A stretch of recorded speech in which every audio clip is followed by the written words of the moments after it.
think I've seen that before. Oh, it's you. Hello. Me. Yes. Oh, my name is Ron. I'm Ron Fairweather, and I am delighted to have been asked to be part of the Scottish Silly Squad supporting Scottish libraries and the Summer Reading Challenge. I'm a storyteller. I love to tell stories, and I would like to share with you a couple of my favourites, and also a few of my favourite riddles. So get a pencil and paper ready to write down your answers of them, and I'll give you them out at the end. But first, I'd like to tell you a very silly story. And because I've been spending a lot of the lockdown time looking at my window at our feathered friends, my stories today are about the birds. Well, the first story I'd like to tell you is about, well, I don't know if you can see him, but it's my friend back here. Let's go and get him. Whoa. Here he is. Do you know what kind of a bird this is? Cock-a-doodle-doo! Yep, this is a rooster. Now, this rooster is a very special rooster, and I want to tell you a story about it. In fact, this story is my most favourite story of all the stories I've ever told. Well, in a country far off in a far off land, further than you've ever been, in the bright sunny day, there lived a sultan. Now this sultan, well, he wasn't the kindest of men. In fact, he was big and round, he had a grumpy face, he had a long straggly beard, he had a beautiful waistcoat studded with diamonds, rubies and pearls. He had a big pair of baggy trousers called pantaloons that were baggy at the top and very tight at the bottom. He also had a turban, one of these. Oh, it was magnificent. It had peacock feathers flying from it. It was covered with gold and diamonds. A big ruby sat in the middle. Now, when the people saw the Sultan, they would cower with fear and run away because they didn't know whether the Sultan might throw them in their dungeon at any minute. The Sultan was incredibly rich. He lived in a huge palace with great golden domes, and the doors were made of emeralds and studded with all kinds of precious stones. He owned everything as far as the eye could see. And in his basement, the dungeons, he had 1,000 drawers in an enormous room, and in each one of these drawers was filled to the brim with gold. He was so rich. He was a bit nasty. But most of all, he was very greedy. Well, when I say he owned everything, not quite. You see, just outside the castle walls, there lived a lovely old lady. Now, she had a little wee shed that she lived in, with a little wooden bed, just a few pots and pads, but she had a garden that was surrounded by a little fence.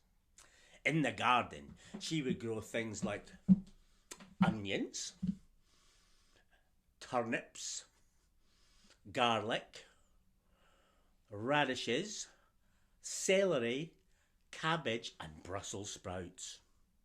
She would mix all these together and she would make a soup which she generally ate cold 3 times a day.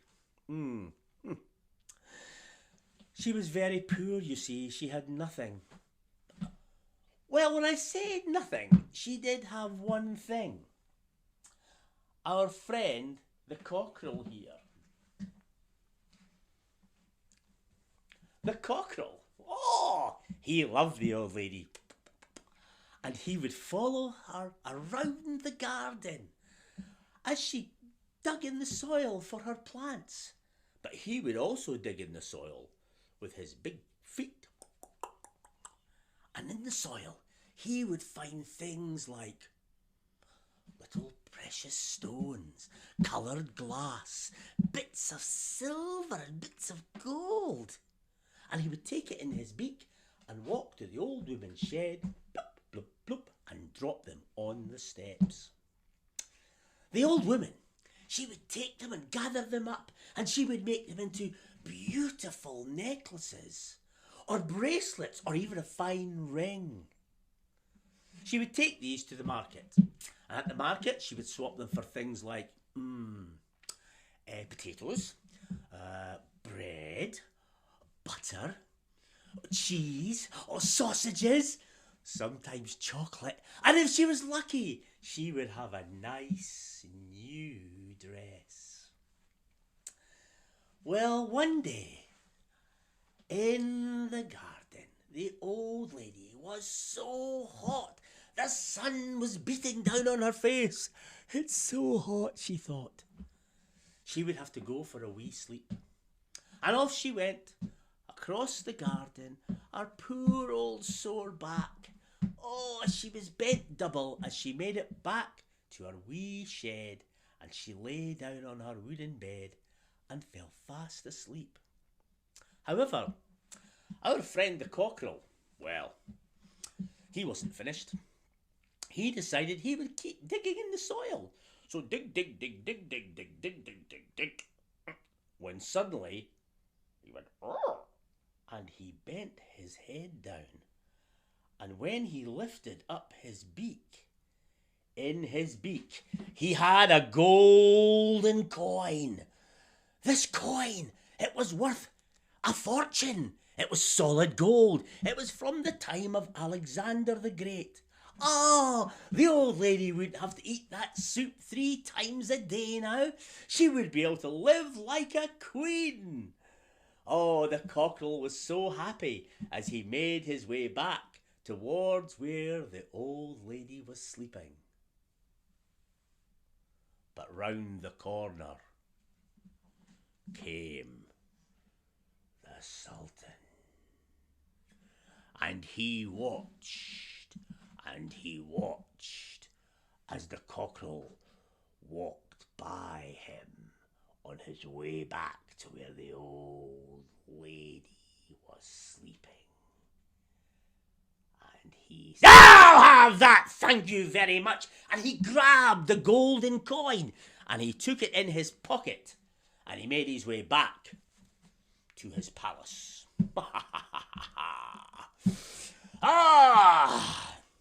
He was feeling very hungry and very pleased with himself.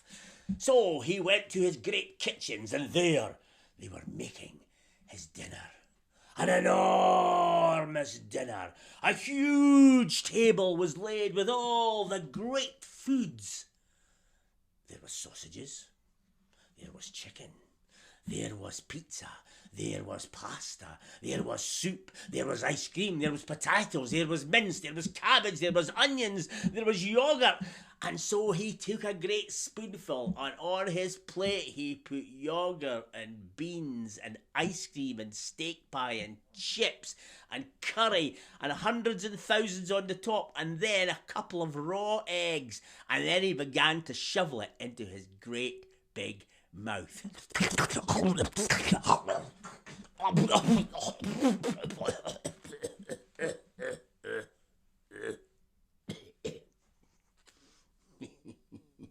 He was wiping the bean juice and spaghetti from his beard and licking off the egg yolk, when all of a sudden, from the window ledge, he heard a noise. There he looked, and there was our friend the cockerel. The cockerel was furious, and he lifted up his wing. Can you all lift up one wing at home like this? Lift up your wing, and the cockerel said, and he said it twice, he said, "Give me back my penny!" Can you try that? Give me back my penny! Give me back my penny! The Sultan was furious, and he shouted to his soldiers, "Guards, guards, seize him!" And the guards marched across, and they grabbed him by the neck, and they brought him back before the Sultan. Ha ha ha! Now let me see. Oh, I know. Take him down into the garden and throw him down into the well. So they took him down to the garden. And they reached the well, and they threw him in.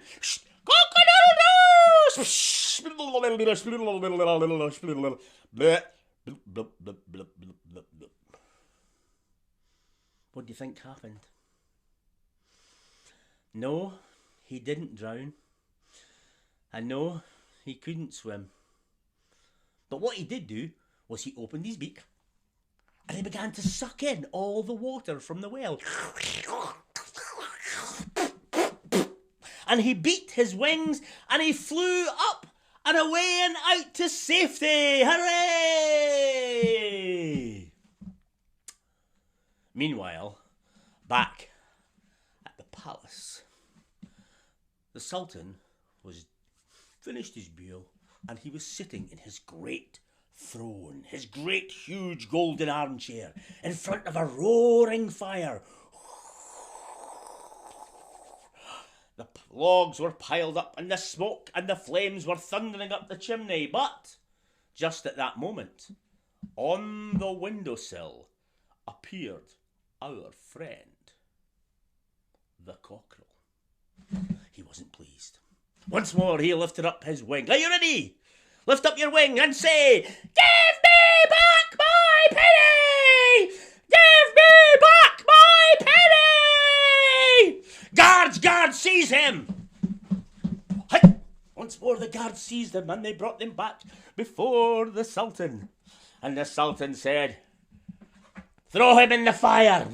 They never hesitated. They threw him in the fire. The cockerel, he landed upon the logs. The flames came up and began to singe his wattle. That's that bit there. And then they began to burn his comb. That's that bit there. And then they went up and round. They started to burn the feathers round his beak. And the smoke went up his nose. He went, achoo! And he spat out all the water from the well. And he put the fire out. And he flew out the window to safety. Hooray! By now, the Sultan had grown tired of this whole affair. He had decided he would go to bed and retire to his magnificent bedchamber. And so up the stairs of the grand tower he went, and into his bedroom, where his servants began to help him undress. But at that very moment, you guessed it, our friend, the cockerel, appeared. He lifted up his wing. "Come on, let's see those wings." And he said, "Give me back my penny! Give me back my penny!" The Sultan was furious. He was jumping up and down. He said, "Guards, guards, seize him!" Once more the guards seized him and brought him before the Sultan. The Sultan thought for a moment. Let me see. Let's if I could do something most terrible and most horrible to him. Now, you see, these sultans, they're very rich, very powerful. And when they give one another gifts, the gifts are always very strange. I mean, last month, a visiting sultan gave him the gift of a painted elephant. And the month before that, he was given a giraffe with 2 heads. So very strange. But the month before that, he was given a beehive full of African killer bees with stings this long, as sharp as needles. Ah! Take the cockerel down to the beehive.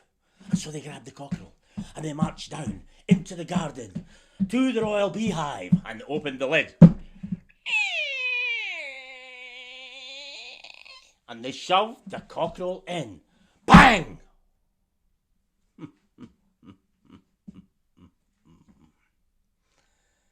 In the darkness,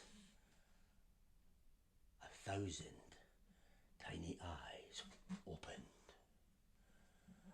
and they began to buzz. Can you buzz at home? The buzzing got louder and louder, and the bees began to fly round and round and round and round and round and round the cockerel's head. They were just about to sting him right in the middle of the eye, when he jumped back in the corner. And as they came to him, he began to peck them. And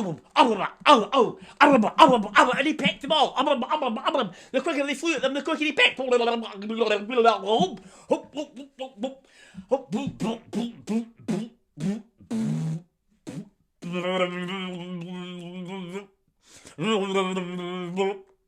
He pushed his head out of the beehive and finally flew off into the sky to safety. Way!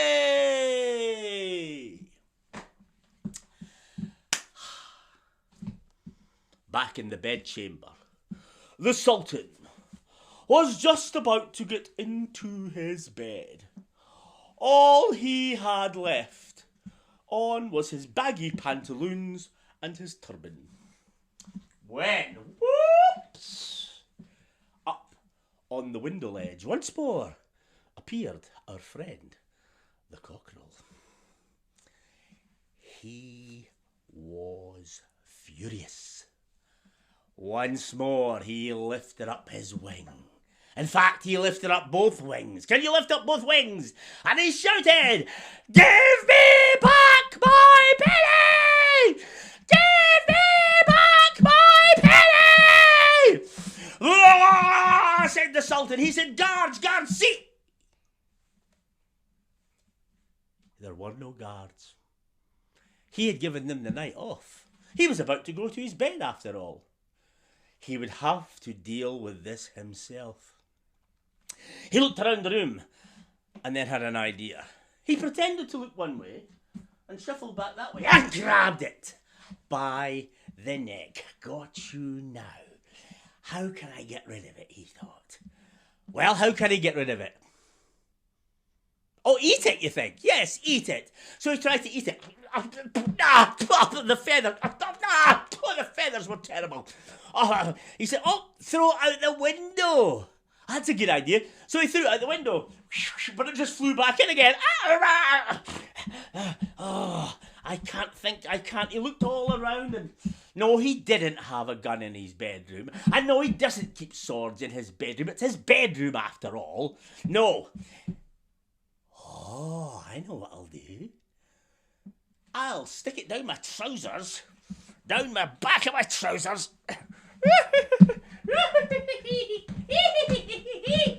And I'll sit on it and squash it. So he did. He sat on it and he squashed it. But the cockerel opened its beak and all the bees got out and they began to sting him on the bum.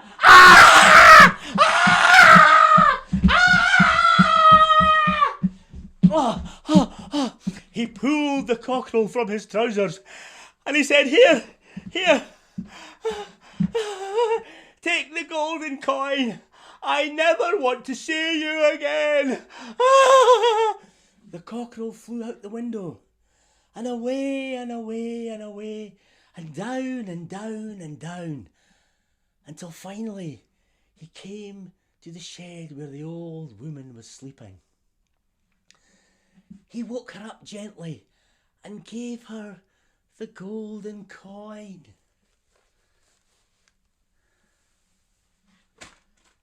The old woman couldn't believe her eyes.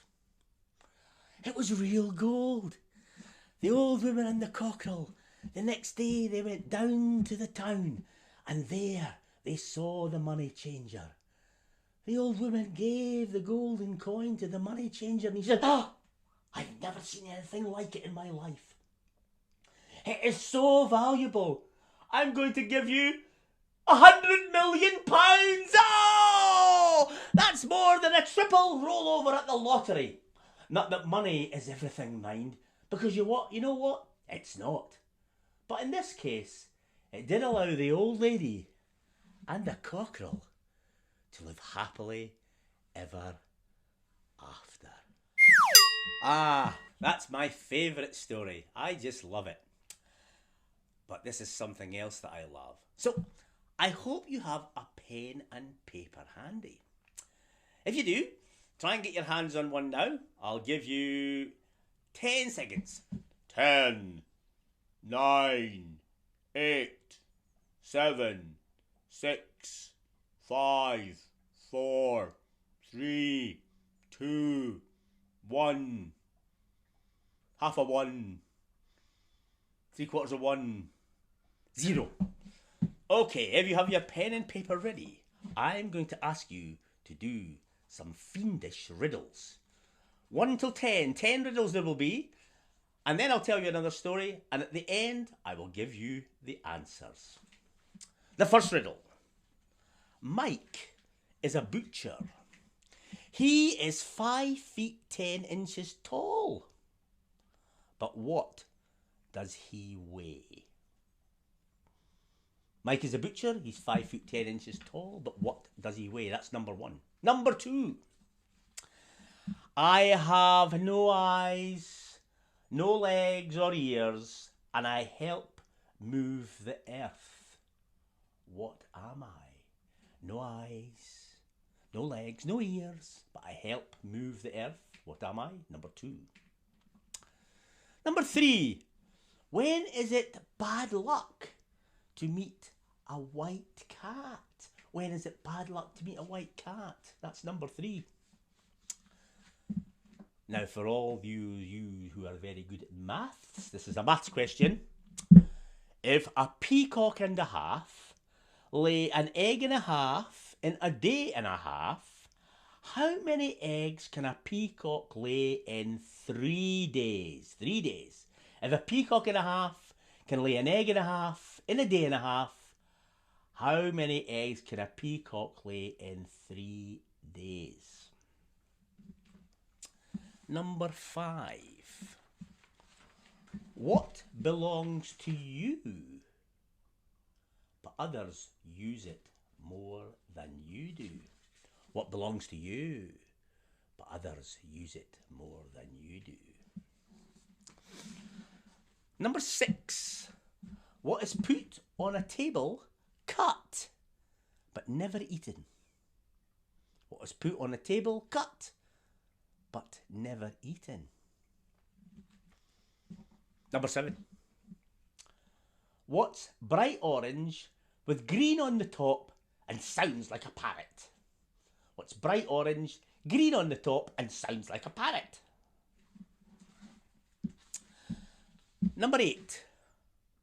What gets wetter the more it dries? What gets wetter the more it dries? Number 9.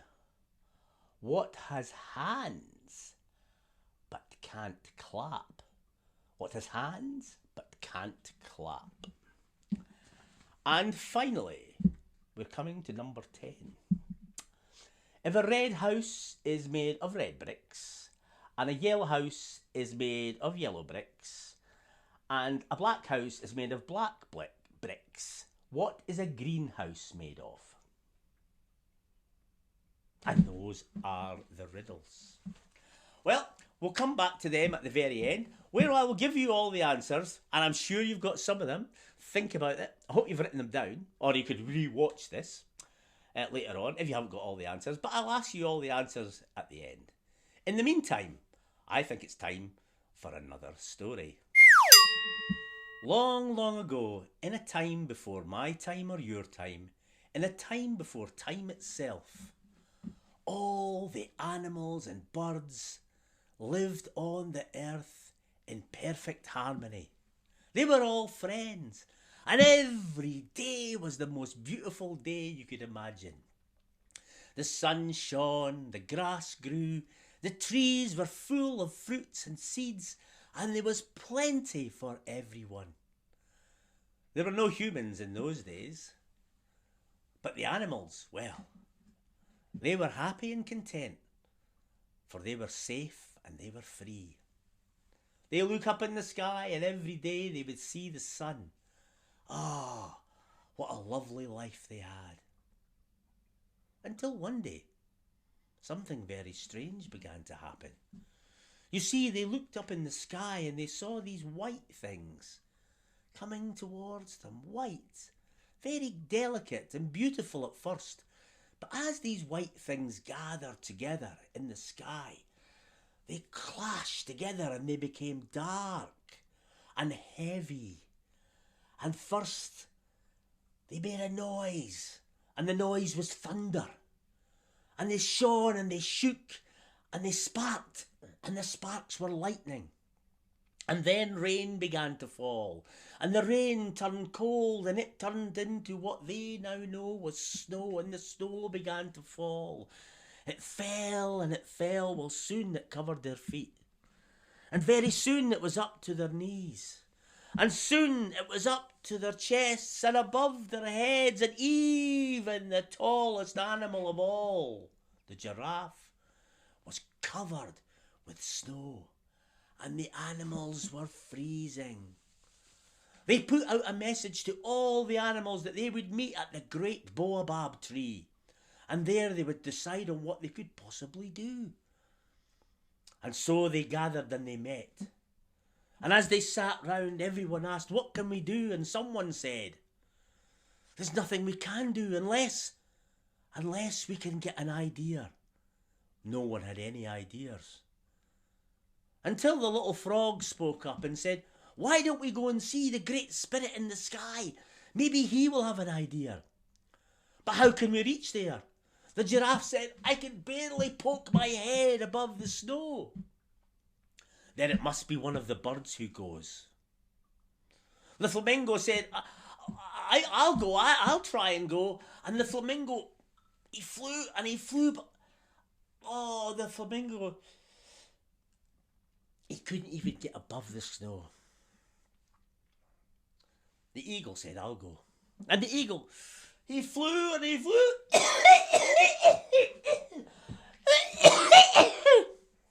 But the snow choked him as he tried to fly. He flew a bit, but he couldn't even reach the clouds. Little Robin said, "I'll go." And little Robin, he leaped up the top of Giraffe's head and stood on his head and began to fly up into the sky. But it was no use. He fluttered back down to the ground again. Up stepped Eagle again and said, "Who is the best flyer among us?" The hawk said, "Well, it is me." "Then you must try and go." And so the hawk, he climbed up to the top of the giraffe's neck and he began to fly like a bullet, like an arrow, up into the sky, and he reached the clouds. But as he reached the clouds, he couldn't fly anymore and fell back, fluttering down to earth. The next one who stepped up was Rainbow Crow. Now, Rainbow Crow, yes, that's what he was called in those days. You see, Rainbow Crow was just a normal crow, but he was a rainbow crow. You see, he wasn't like what we know crows today. His feathers were all the colours of the rainbow. He was the most beautiful of all the birds. And Rainbow Crow says, "Why don't I have a try?" He also had a beautiful singing voice. "Oh, Rainbow Crow, well, why don't you?" And so Rainbow Crow climbed and climbed and climbed till he came to the top of Giraffe's head. And he flew and he flew and he flew and he flew up and through the clouds and higher and higher and higher until he came to a huge flat cloud, and there sat the Great Spirit in the sky. Great Spirit in the sky, I come with a plea from all the animals and birds that live on the earth below. It's no longer sunny and this white stuff has made us so cold. Where is the sun? And the Great Spirit said, "Well, These are now the seasons, and this is winter, and this will come every year. But I will give you something that will help you live during these cold times. And the spirit took a stick and reached up to the sun, and the stick took light, and he gave it to Rainbow Crow, and Rainbow Crow took it in his beak, and he began to fly down and down. Be careful, he said. This is the gift of fire, shouted the spirit.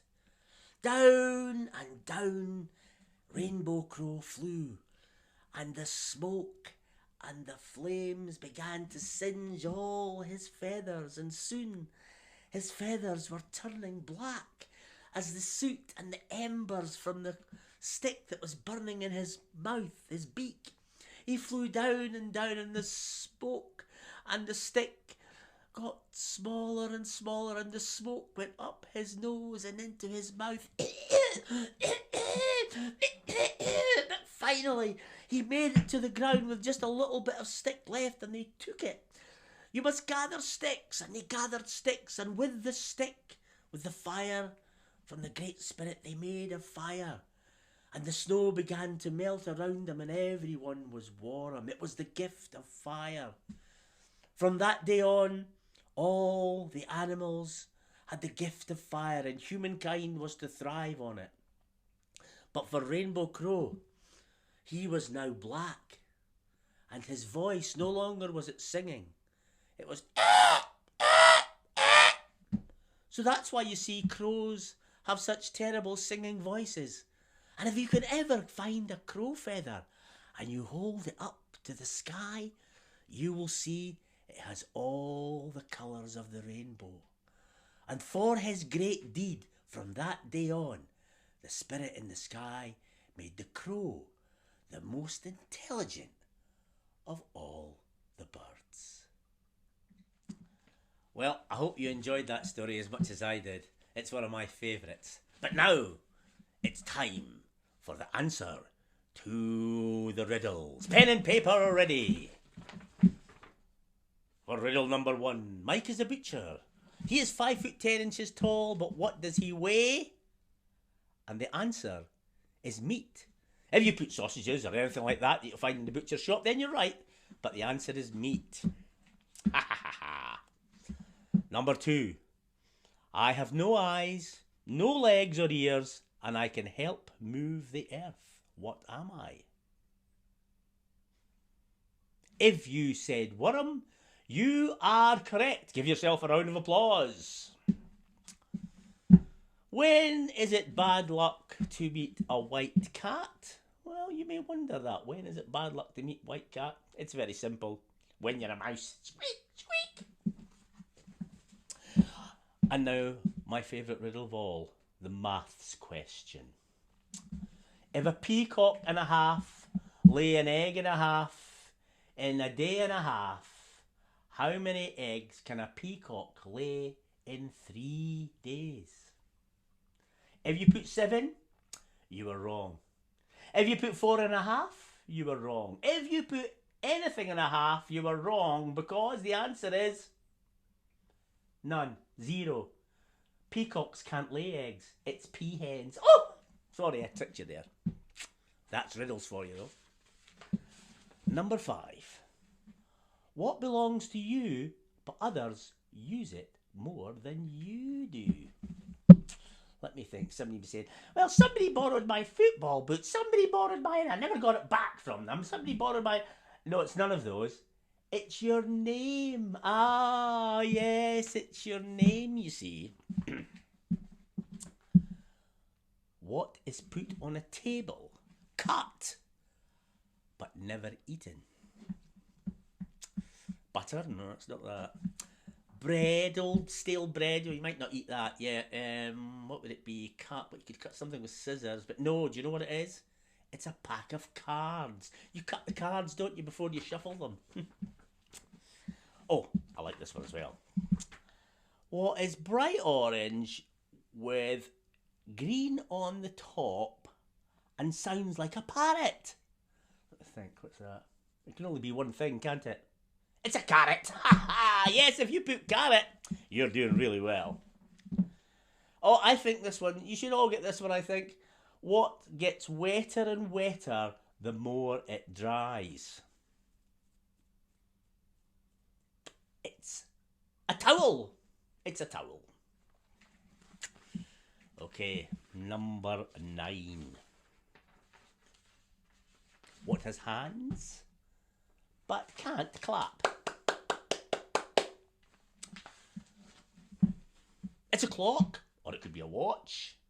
Anything like that that tells the time that has hands. Have you got that? Well, you're doing well. Well, here we go.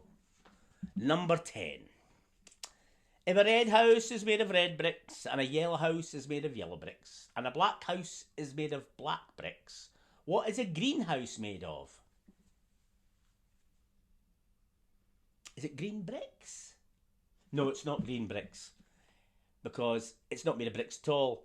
Because a greenhouse are made of glass. Oh!